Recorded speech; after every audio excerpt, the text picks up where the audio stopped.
Je m'appelle Anne. J'ai 67 ans, et ma vie, depuis la mort de mon mari, ressemble à une longue suite de jours gris. Ma fille, Camille, vit entre Paris et Marseille. Elle travaille beaucoup, elle n'a pas d'enfants, elle court toujours. Son mari, Thomas, a 30 ans. Il est calme, poli, et je l'ai toujours vu comme un jeune homme sérieux, presque timide. Je prends souvent le train de nuit entre Paris et Marseille. C'est une habitude que j'ai gardée pour éviter les hôtels impersonnels. Dans le train, j'aime m'asseoir près de la fenêtre et regarder défiler les lumières lointaines. Le bruit régulier des roues sur les rails me berce, comme une chanson ancienne. Un soir d'automne, alors que j'attendais sur le quai de la gare d'Austerlitz, j'ai aperçu Thomas. Il portait une valise et semblait chercher sa place. Nos regards se sont croisés, surpris. « Anne, dit-il, comme s'il ne croyait pas me voir là. « Thomas, ai-je répondu, avec un sourire hésitant. Nous avons ri de la coïncidence.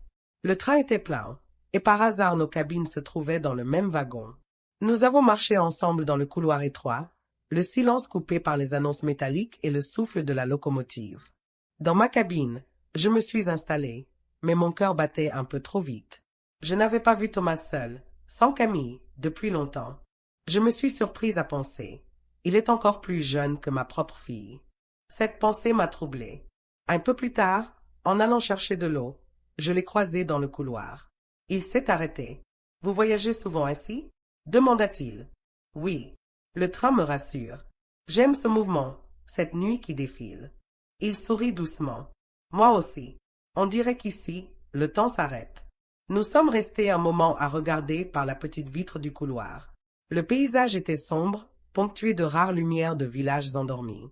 Nos reflets se mêlaient dans le verre. Cette première nuit passa sans que rien ne se produise. Mais quelque chose s'était installé, une complicité silencieuse. La fois suivante, quelques semaines plus tard, le hasard nous réunit encore dans le même train. J'ai ressenti un étrange mélange de joie et de peur en le voyant monter. Il s'assit dans ma cabine, car 2 places restaient libres, et dit avec un sourire. « Puis-je vous tenir compagnie? Cette fois, nous avons parlé longtemps. De ma jeunesse, de mes livres, de ses projets, de ses rêves. » Sa voix était douce, son regard attentif. Je me sentais écoutée comme je ne l'avais plus été depuis des années. À un moment, le train entra dans un tunnel. La lumière vacilla, puis s'éteignit un instant. Dans cette obscurité, j'ai senti sa main frôler la mienne. Ce n'était rien, un simple contact, mais mon cœur s'emballa. Quand la lumière revint, il détourna les yeux, gêné. Moi, je gardais le silence, mais mes joues brûlaient. À partir de ce soir-là, chaque voyage prit une autre saveur. Je savais que je pouvais le croiser, et cette attente me donnait une énergie nouvelle. Je préparais mes valises avec soin. Je choisissais une écharpe, un livre, comme si ces détails pouvaient avoir de l'importance. Un soir d'hiver, nous étions assis l'un en face de l'autre, le train filant dans la nuit. La cabine était presque vide, les autres voyageurs dormaient. Thomas posa doucement une question. « Anne, est-ce que vous vous sentez parfois seule ?» J'ai baissé les yeux. J'ai voulu répondre non, mais la vérité était trop lourde. « Oui, tous les jours. » Il hocha la tête, comme s'il comprenait. Il tendit la main, hésitant, et cette fois je n'ai pas reculé. Nos doigts se sont touchés, se sont enlacés, timidement. Nous restâmes assis longtemps, sans un mot, à écouter le rythme régulier du train. Quand il retira enfin sa main, je sentis un vide immense. Mais dans son regard, il y avait une tendresse que je n'oublierai jamais. Cette nuit-là, je n'ai presque pas dormi. Je regardais le plafond étroit du compartiment, le cœur battant, et je me disais, que suis-je en train de faire?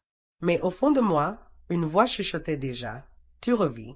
Les jours entre 2 voyages me semblaient désormais interminables. Chaque fois que Camille m'appelait, sa voix sonnait lointaine, comme si elle appartenait à une autre vie. Moi, je vivais dans l'attente d'un billet, d'un quai, d'une cabine. Je savais que je reverrais Thomas tôt ou tard, et cette simple certitude suffisait à illuminer mes semaines. Un soir de février, j'ai pris le train de nuit comme d'habitude. Le froid mordait le quai, les voyageurs pressaient le pas. En montant dans le wagon, mon cœur s'emballa. Thomas était là, valise à la main. Son sourire, discret, alluma en moi une chaleur inattendue. On dirait que le destin insiste, dit-il en riant doucement. Ou qu'il s'amuse de nous, répondis-je. Cette fois, Nous avons pris place côte à côte dans une cabine presque vide. Le train démarra, la gare s'effaça derrière la vitre, et bientôt il n'y eut plus que la nuit. Nous avons parlé à voix basse, comme si la pénombre nous obligeait à la confidence. Il me demanda des histoires de ma jeunesse. J'ai évoqué mes premiers voyages en Italie, mes années de bibliothécaire, les amours que j'avais eus. Il m'écoutait sans détourner les yeux, avec cette attention rare qui me bouleversait. Puis il parla de lui, de ses doutes, de ses envies, de ce qu'il n'avait jamais osé dire à Camille. Je sentais qu'il me confiait des parts secrètes de lui-même. Cela créait un lien invisible, plus fort que n'importe quel serment. À un moment, je me suis tue. Le train roulait vite, les lumières lointaines passaient comme des éclairs. J'ai regardé sa main posée sur la banquette, si proche de la mienne. Je ne voulais pas, mais mes doigts se sont avancés, presque malgré moi. Ils ont frôlé sa peau. Il n'a pas bougé. Alors, lentement, il a entrelacé ses doigts aux miens. Le silence qui suivit fut plus intense que 1000 paroles. Je sentais son pouls battre, rapide, contre ma main. Je n'étais plus une vieille femme de 67 ans, j'étais une femme aimée, désirée, vivante. Quand le contrôleur passa, nous avons relâché nos mains en riant, comme deux adolescents pris en faute. Ce rire nous rapprocha encore davantage. Plus tard, alors que la cabine s'assoupissait, Thomas se pencha vers moi. Son épaule toucha la mienne, son souffle effleura mes cheveux. Nous n'avons pas échangé de baisers cette nuit-là. Mais dans ce contact, dans cette proximité, il y avait une promesse muette. Au petit matin, le train arriva à Marseille. Sur le quai, il hésita un instant, puis dit doucement « Anne, puis-je vous écrire ?» J'ai hoché la tête. Mon cœur battait si fort que j'avais peur qu'il l'entende. Les semaines suivantes, nous avons commencé à nous écrire. Pas des lettres officielles, mais des petits mots dissimulés dans les billets de train, glissés dans mes livres, laissés sur un banc de gare. Ces phrases étaient simples, j'ai pensé à vous aujourd'hui. Ou, votre sourire m'a manqué. Mais chacune était un rayon de soleil dans ma solitude. Un soir, de nouveau dans le train, il me lut à voix basse un poème qu'il avait trouvé. Sa voix tremblait un peu, et les mots semblaient faits pour nous. L'attente, la nuit, le désir caché. J'ai senti mes yeux s'emplir de larmes. Il a posé sa main sur la mienne pour les retenir. Cette nuit-là, nos lèvres se sont enfin rencontrées. Ce fut un baiser hésitant, presque furtif, mais chargé de tout ce que nous taisions depuis des mois. Quand nous nous sommes séparés, je savais que rien ne serait plus jamais comme avant. Le train avançait toujours, indifférent, mais pour moi, le monde venait de changer. Et pourtant, au fond de moi, une question me rongeait déjà. Jusqu'où pourrions-nous aller, sans que Camille découvre tout? Les mois s'écoulaient, rythmés par les départs et les arrivées. Pour le reste du monde, je n'étais qu'une passagère parmi d'autres. Une vieille femme solitaire qui préférait le train à l'avion. Mais pour moi, chaque billet acheté, chaque quai franchi, était une promesse secrète. Je savais que Thomas serait là, ou que je l'espérerais jusqu'au dernier instant. Nos rencontres dans le train devinrent une habitude silencieuse. Parfois nous étions assis côte à côte dès le départ, parfois nous nous retrouvions par hasard dans le couloir, feignant la surprise. Mais toujours, il y avait cette étincelle, ce sourire discret qui disait « Nous voilà encore ». Je redécouvrais la douceur des gestes simples. Sa main qui frôlait la mienne, son manteau qu'il posait sur mes épaules quand j'avais froid, son regard qui cherchait le mien à travers la vitre sombre. Chaque nuit passée dans ce cocon de métal était un morceau d'éternité. Un soir, alors que le train filait entre Lyon et Valence, il me lut quelques lignes qu'il avait écrites lui-même. Ce n'était pas de la poésie, ni une lettre d'amour, mais un texte court sur la nuit, sur la beauté des lumières fugitives. Sa voix tremblait un peu. Quand il eut fini, il murmura « Je n'ai jamais osé écrire à Camille comme ça. » Je l'ai regardé, bouleversé. Je n'ai pas répondu, mais j'ai serré sa main. À partir de ce jour, il me donna quelques pages à chaque voyage. J'en fis de même, en griffonnant dans un petit carnet que je gardais au fond de mon sac. Nous nous échangions ces fragments, comme deux adolescents qui se livrent leur monde secret. Pourtant, derrière la tendresse, l'inquiétude commençait à grandir. Camille posait parfois des questions innocentes. « Tu prends encore souvent le train, maman? Oh, tu ne t'ennuies pas toute seule la nuit ?» Je répondais vaguement, mais ses yeux semblaient me scruter plus profondément qu'avant. Un soir, alors que j'attendais sur le quai, Thomas arriva en retard, essoufflé. Il me sourit, mais son visage était plus grave que d'habitude. Camille m'a demandé pourquoi je voyage autant. Elle commence à trouver ça étrange. Mon cœur s'arrêta. Et qu'as-tu répondu? Que c'était pour le travail. Mais je crois qu'elle ne me croit pas vraiment. Nous sommes restés silencieux tout le trajet. La peur s'était assise avec nous dans la cabine. Et pourtant, quand nos mains se retrouvèrent, je ne pus les retirer. Un autre soir, dans une cabine presque vide, il posa sa tête contre mon épaule. Je sentis ses cheveux effleurer mon cou, son souffle régulier. C'était un geste d'une douceur infinie, mais j'étais incapable d'oublier que ce même homme dormait dans le lit de ma fille. Le matin, en arrivant à Marseille, nous nous sommes séparés comme toujours, chacun reprenant son rôle. Lui, le mari attentif. Moi, la mère silencieuse. Mais chaque séparation devenait plus douloureuse. Je me demandais parfois, combien de temps cela peut-il durer? Mais aussitôt je chassais la question. Car la vérité, c'est que je n'avais pas la force d'arrêter. Les trains étaient devenus notre refuge, notre monde parallèle. Et tant que les portes se refermaient derrière nous, tant que les roues grondaient dans la nuit, j'avais l'illusion que rien d'autre n'existait. Mais cette illusion, je le savais au fond, ne pouvait pas durer éternellement. La légèreté de nos voyages commençait à s'effriter. Chaque fois que je montais dans le train, mon cœur battait encore d'attente, mais une ombre s'installait à côté de moi. L'ombre du soupçon. Camille, sans le vouloir peut-être, avait changé de ton. Ses questions n'étaient plus anodines. « Tu prends encore souvent le train, maman ?» disait-elle. Ou bien « Thomas, tu voyages autant que ma mère, c'est drôle. » Elle souriait en parlant, mais je voyais son regard s'attarder, chercher. Une nuit, dans une cabine faiblement éclairée, Thomas s'assit en face de moi. Ses yeux avaient perdu leur insouciance. Elle m'a demandé si je t'avais vu récemment dans le train. J'ai menti, Anne. Je frissonnai. Et si elle découvrait? Il soupira, baissant la tête. Je ne sais pas. Je ne veux pas qu'elle souffre, mais je ne peux pas renoncer à toi. Ces mots m'emplirent de douceur et de douleur à la fois. Nous nous étions trop avancés. Reculer semblait impossible. Cette nuit-là, il posa sa main sur la mienne, mais au lieu du réconfort habituel, j'y sentis le poids de la peur. Nous parlions moins. Les silences, autrefois complices, devenaient lourds. Chaque bruit de pas dans le couloir nous faisait sursauter. Un soir de printemps, le train était presque vide. Nous étions seuls dans une cabine. Thomas lut à voix basse un de ses textes. Ses phrases parlaient de désir, de secret, de peur d'être découvert. Ses yeux cherchaient les miens. Je n'eus pas la force de détourner le regard. Nos lèvres se rencontrèrent, plus longtemps cette fois.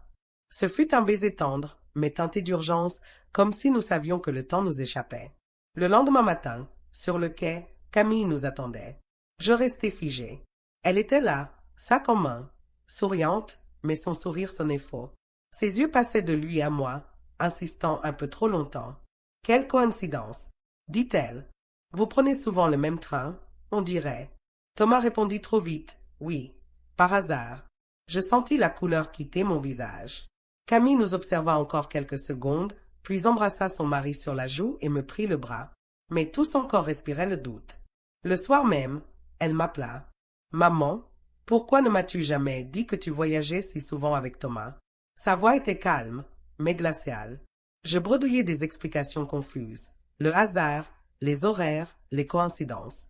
Elle ne répondit rien. Un silence lourd s'installa, puis elle raccrocha. Cette nuit-là, je n'ai pas fermé l'œil. Je marchais dans mon salon, regardant les billets de train empilés dans mon sac, chacun marquant une nuit volée. J'avais envie de les brûler, mais je n'en eus pas le courage. C'étaient nos preuves, mais aussi nos souvenirs. Thomas vint me voir quelques jours plus tard. Ses traits étaient tirés. Elle sait, Anne. Peut-être pas tout, mais elle sait. Je baissai la tête, incapable de soutenir son regard. Nous restâmes silencieux longtemps, assis l'un en face de l'autre. Puis il dit doucement, « Et si c'était notre dernier voyage ?» Ces mots me transpercèrent. Je voulais dire non, hurler que je ne pouvais pas vivre sans ces nuits, sans ce train qui nous appartenait. Mais au fond, je savais qu'il avait raison. Chaque nouveau départ nous rapprochait d'un désastre. Pourtant, quelques jours plus tard, je réservais encore un billet, comme si je ne savais pas faire autrement. Le train roulait comme toujours, mais je n'entendais plus le rythme rassurant des roues. Dans ma poitrine, tout battait trop vite. J'avais réservé ce billet presque par réflexe, incapable de renoncer, même après l'avertissement de Thomas.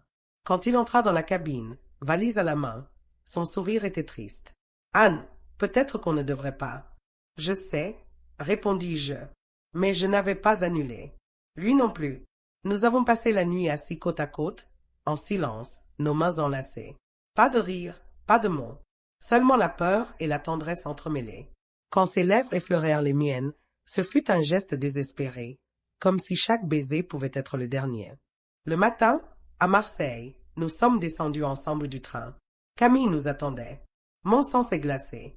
Elle tenait une enveloppe à la main. « Je savais que vous étiez là tous les deux, dit-elle d'une voix brisée. J'ai trouvé vos billets, vos carnets. Je n'y croyais pas. Mais maintenant... » Thomas resta muet. Moi, je voulais parler, mais aucun mot ne sortait. Camille nous fixait, ses yeux pleins de larmes. « 10 ans, maman ?» murmura-t-elle. « 10 ans de mensonges? Avec lui ?» Je tendis la main. Elle recula. « Je ne comprends pas comment tu as pu.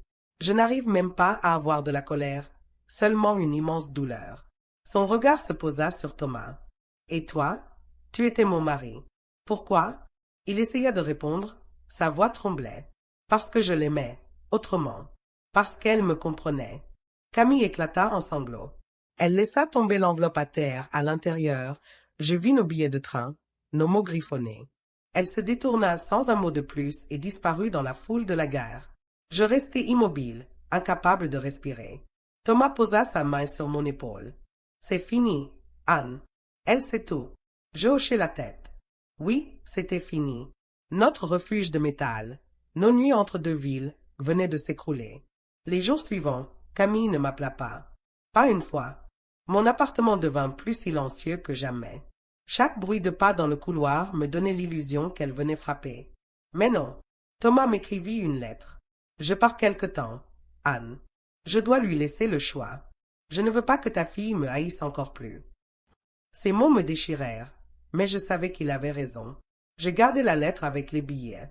Un tas de papiers fragiles, témoin d'une décennie de nuits volées. Un soir, je montai dans le train seul. Le wagon était vide, la cabine froide. Je posai ma main sur le siège où il s'asseyait d'habitude. Les larmes coulèrent sans que je puisse les retenir. Le train avançait, mais cette fois, il n'y avait plus personne à m'attendre. Et pourtant, au fond de moi, une question brûlait encore. Est-ce que c'était vraiment la fin, ou seulement une autre nuit avant un nouveau départ? Le temps s'étira en silence après cette scène à la gare. Les jours devinrent lourds, les nuits interminables. Camille ne m'appelait plus. Thomas avait disparu, parti, quelque temps, comme il l'avait écrit. Je vivais entouré de mes livres et de mes souvenirs, mais tout me semblait étranger, comme si le train qui m'avait porté 10 ans durant avait aussi emporté mon souffle. Un matin, alors que je préparais du café, j'entendis frapper à la porte. Mon cœur bondit, j'espérais Thomas, mais quand j'ouvris, ce fut Camille. Son visage était fermé, ses yeux cernés. Elle entra sans un mot et s'assit dans le salon. « Maman, il faut qu'on parle. » Sa voix tremblait, mais elle avait une force nouvelle. Je m'assis en face d'elle, mes mains jointes pour cacher leur tremblement. « Depuis combien de temps ?» demanda-t-elle. « 10 ans, soufflai-je. Elle ferma les yeux. « Je ne comprends pas. Comment as-tu pu? Avec lui. Mon mari? » Je sentais mon cœur se briser. Je voulais trouver des excuses, mais il n'y en avait pas. Alors j'ai dit la vérité. Parce que je n'étais plus qu'une ombre, Camille. J'avais besoin de sentir que j'existais encore. Thomas m'a redonné une part de vie que je croyais perdue. Elle me regarda avec des yeux pleins de larmes. Et moi, maman, tu avais ta fille. Tu avais moi. Ça ne suffisait pas. J'ai tendu la main, mais elle recula. Mes mots s'accrochaient à mes lèvres comme des pierres. Tu es ma fille, tu es ma vie. Mais lui m'a regardée comme une femme. Et j'en avais besoin. Un silence lourd remplit la pièce. On entendait seulement la pendule. Puis elle murmura. Je devrais te haïr. Je devrais t'effacer de ma vie. Mais je n'y arrive pas. Tu restes ma mère. Ses larmes coulaient librement. Les miennes aussi. J'ai murmuré. Je ne demande pas ton pardon. Seulement que tu me laisses rester près de toi. Elle se leva, fit quelques pas vers la bibliothèque. Elle ouvrit un livre, en sortit une rose séchée. Elle la tourna dans ses doigts. C'était donc ça, toutes ces fleurs. Je baissai la tête. Elle remit la rose entre les pages et reposa le livre. Puis elle s'approcha de la fenêtre et regarda la rue. Je ne sais pas encore ce que je vais faire, maman. Avec lui. Avec toi. Mais une chose est sûre, je ne peux pas couper le lien qui nous unit. Elle se tourna vers moi. Dans ses yeux, je lus de la douleur, mais aussi une lueur de tendresse. Elle s'avança et posa sa main sur la mienne. Laisse-moi du temps. Elle sortit ensuite, me laissant seule avec le bruit de la porte qui se referme. Mais son geste, cette main posée, était une brèche, une possibilité. Le soir venu, j'allai à la gare, sans billet. Je m'assis sur un banc et regardai partir le train de nuit, celui qui avait été notre refuge pendant 10 ans. Je sentis mes yeux s'emplir de larmes. Le train s'éloignait, emportant avec lui une partie de moi. Mais je compris aussi que rien n'était fini. Camille reviendrait, tôt ou tard. Thomas peut-être aussi. L'histoire ne s'achèverait pas par un point, mais par des points de suspension. Je rentrai chez moi et allumai une petite lampe. J'ouvris un livre au hasard. Entre ces pages, un pétale oublié m'attendait. Je le caressai du doigt et souris à travers mes larmes. Car même dans la douleur, même dans l'interdit, une vérité demeurait. J'avais aimé et j'avais été aimé. Et cela, personne ne pourrait me l'enlever. Et si demain un autre train passait, peut-être aurais-je encore la force de monter.